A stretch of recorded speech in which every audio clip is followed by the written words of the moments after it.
This is Nightline. Tonight, Rob Reiner, the beloved actor and director known for directing classics like When Harry Met Sally. I'll have what she's having. And his breakthrough role as Michael Stiffen on All in the Family. Well, Edith, it looks like we lost a daughter,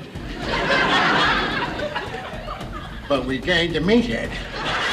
Found stabbed to death along with his wife in their Los Angeles home. Authorities taking the couple's son, Nick, into custody, naming him a suspect. According to those who know the Reiners well, this had been a fractured relationship for a long time, and they had had ups and downs. What we're learning tonight about the investigation, plus guilty. The quick verdict in the murder trial of Brian Walshe, accused of killing his wife, dismembering her and disposing of her body, caught on camera buying hundreds of dollars in cleaning supplies, a hacksaw and a protective suit, even grinning at the camera. What might have been behind the jury's decision today? And remembering Anthony Geary, famous for playing General Hospital's Luke Spencer, half a soap opera's enduring super couple, Luke and Laura.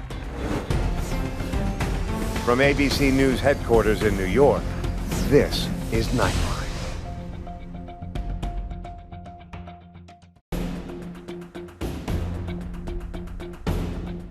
Good evening. Thank you for joining us. Amidst so much horror and sorrow in the many corners of the world this evening, we begin with the shocking death of a beloved force in Hollywood. Actor and director Rob Reiner and his wife Michele found murdered in their Los Angeles home. Authorities taking Reiner's son Nick into custody, naming him a suspect in the case. SLA unit, ambulance death investigation, code 2. Hollywood and the world in mourning after legendary actor, director, and producer Rob Reiner and his wife found dead in their Los Angeles home on Sunday. Reiner, best known as the genius behind films like When Harry Met Sally. Waiter, there's too much pepper on my paprikash. on my paprikash. Their 32-year-old son Nick Reiner, now in police custody, and could face charges as early as tomorrow. He was subsequently booked for murder and is being held on $4 million bail. According to the Los Angeles Police Department, the couple were stabbed to death. Brentwood is one of the most expensive areas of LA. There are a lot of A-list celebrities that live around here. We understand that the Reiners held parties quite often, and it was a fun house to be around. On a scale of 0 to 10 in terms of shocking, this is like a 50. This seems impossible. This was a guy everyone loved, and who seemed to love everyone in return. As the shocking news spread, an immediate outpouring of grief across the entertainment community.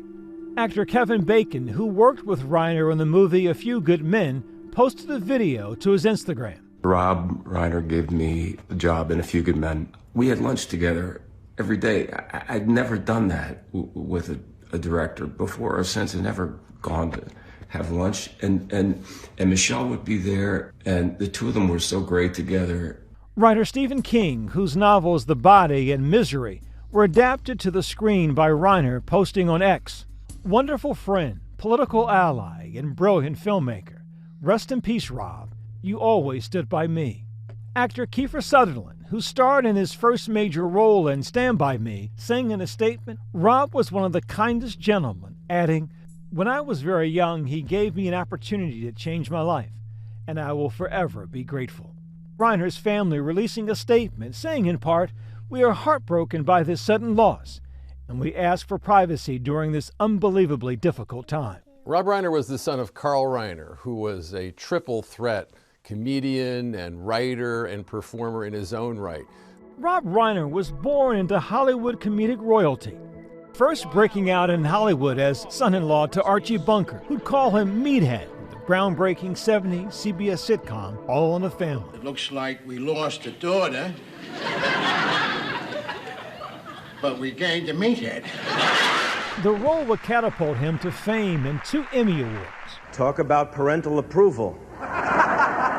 His filmography was both iconic and genre-defining, from his directorial debut, the rock and roll mockumentary, This Is Spinal Tap. There was a Stone Age monument on the stage that was in danger of being crushed by a dwarf. The whole idea of the mock doc, the fake documentary, that was kind of unheard of. For a theatrical movie to be a spoof of the documentary of a band that didn't exist. Oh! He would go on to make some of Hollywood's most massive hits, from Billy Crystal and Meg Ryan in the rom-com When Harry Met Sally. I'll have what she's having. To the star-studded and often quoted legal thriller, A Few Good Men, starring Tom Cruise and Jack Nicholson. I want the truth! You can't handle the truth! And coming-of-age classics like 1986's Stand By Me. No one even asked me if I took the milk money that time. As you wish. And the much-beloved and often quoted Princess Bride in 1987. Bye-bye, boys! Have fun storming the castle! What line makes more people smile than that "Have fun storming the castle" line? That's a movie so close to people's hearts. Reiner's wife of 36 years, Michele, an artist in her own right. Michele was a documentarian and a photographer. She and Rob actually met on the set of When Harry Met Sally, and their meeting and connection was so impactful that Rob ended up changing the end of that film because of meeting Michele. And we all know how that film ended. I've been doing a lot of thinking. And the thing is, I love you. What? I love you.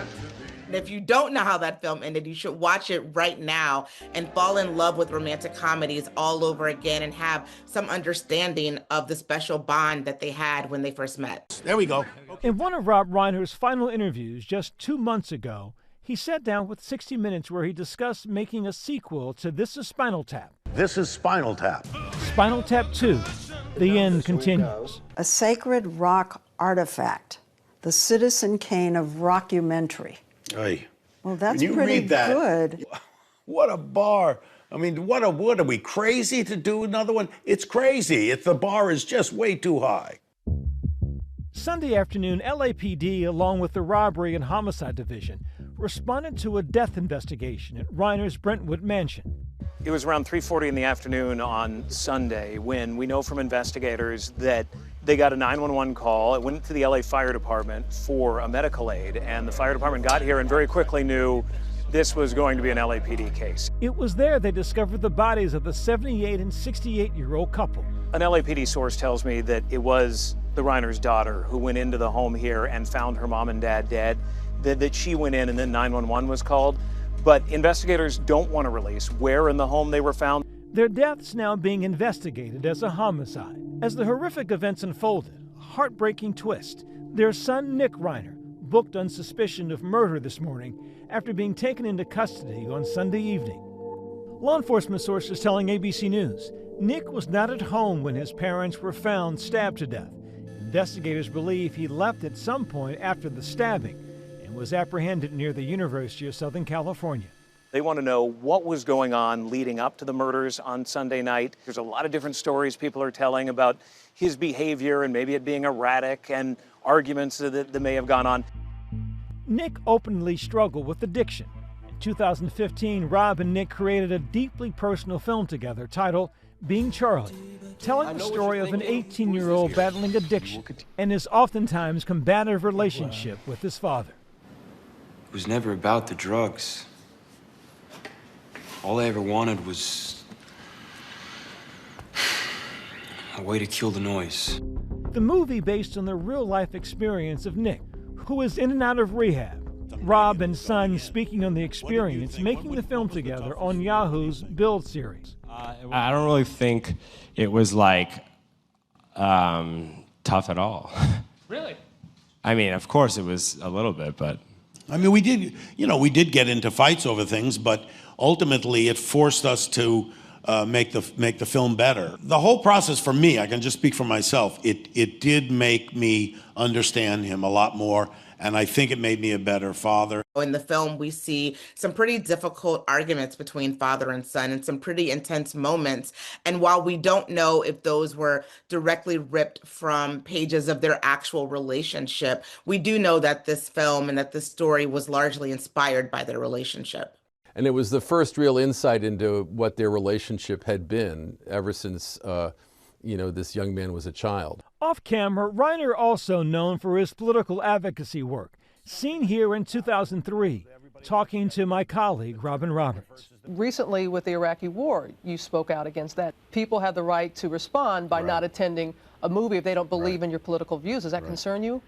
It does, but I mean, you know, we're all living in this wonderful country where you do get the chance to speak out, and you know, hopefully people can separate the ideas I have politically and an entertainment piece like a romantic comedy. Governor Gavin Newsom highlighting Reiner's legacy of political activism, saying, Rob was a passionate advocate for children and for civil rights, from taking on big tobacco to fighting for marriage equality to serving as a powerful voice in early education. Rob Reiner used his fame and his platform to shed light on issues. He was one of the co-founders of an organization that challenged California's law against same-sex marriage, and he really helped to overturn that. I think that the work that he did in the scope of the political atmosphere probably stands just as tall as all the credits that he's had. I just think people adored him, and I think that will never change. And it makes the grieving throughout Hollywood that much more intense, because if you met him, you had a great story about him.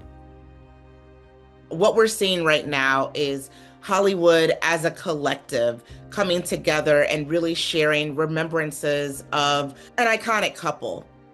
And I think that the tributes that are pouring in are really shaping out people who helped deliver some really great art to us these last 40 some odd years.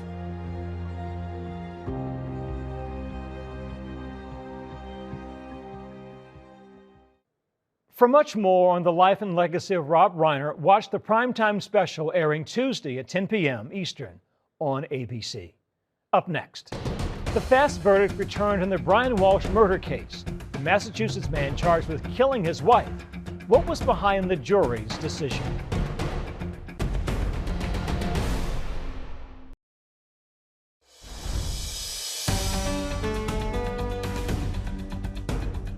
Welcome back. In only their second day of deliberations, the jury handing down a resounding verdict in the murder trial of Brian Walshe, accused of killing his wife and dismembering her and disposing of her body.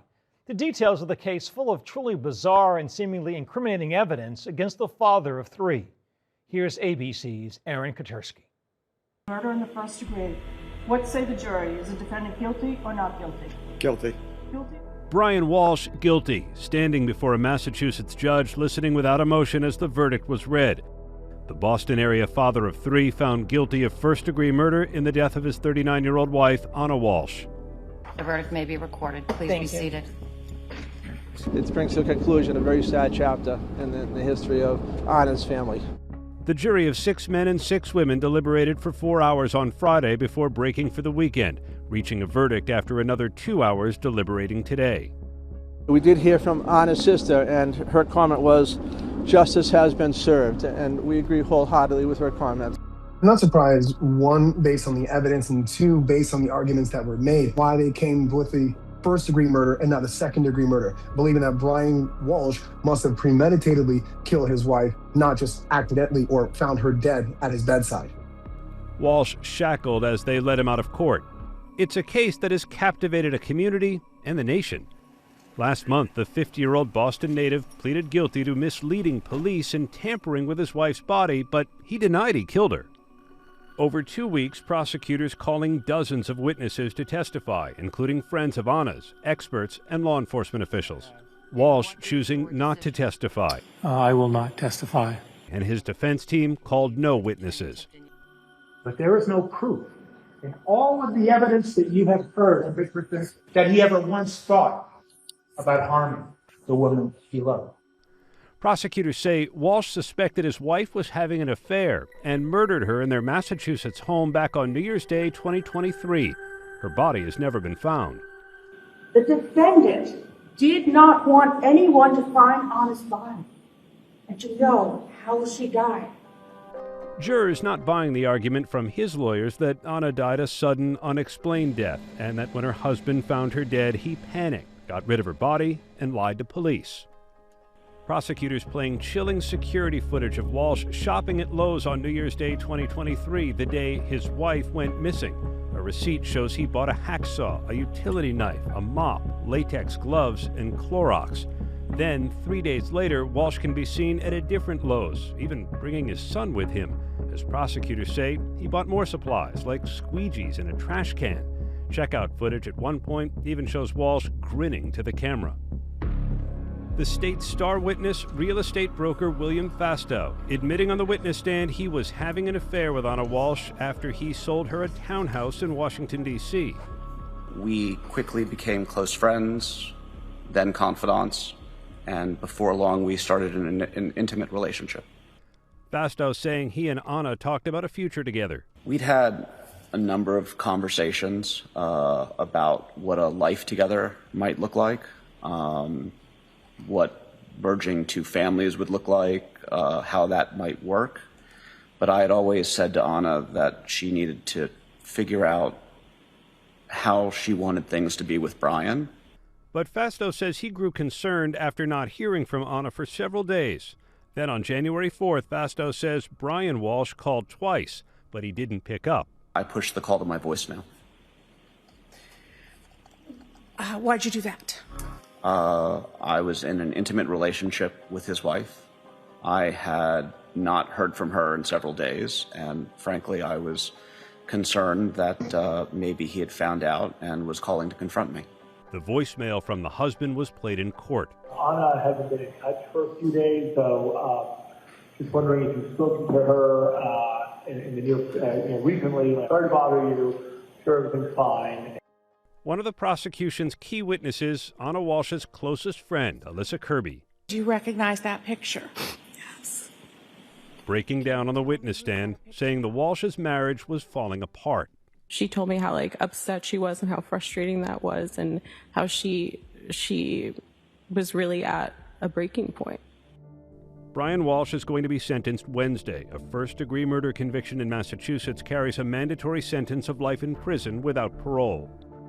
The investigation may continue to try to find Anna Walsh's body. With him being found guilty of murder in the first degree, there is no legal incentive or no reason for him to give that information. We may never know where Anna Walsh's remains are. Sorry, yeah. Mr. Walshe, would you like to make any comment? Oh, please, no. Do you plan to appeal? As court let out, Walshe, still in shackles, escorted into the back of a police van to begin the rest of his life behind bars. Our thanks to Aaron. When we come back, remembering iconic soap opera star Tony Geary, best known as Luke in General Hospital's enduring Luke and Laura super couple.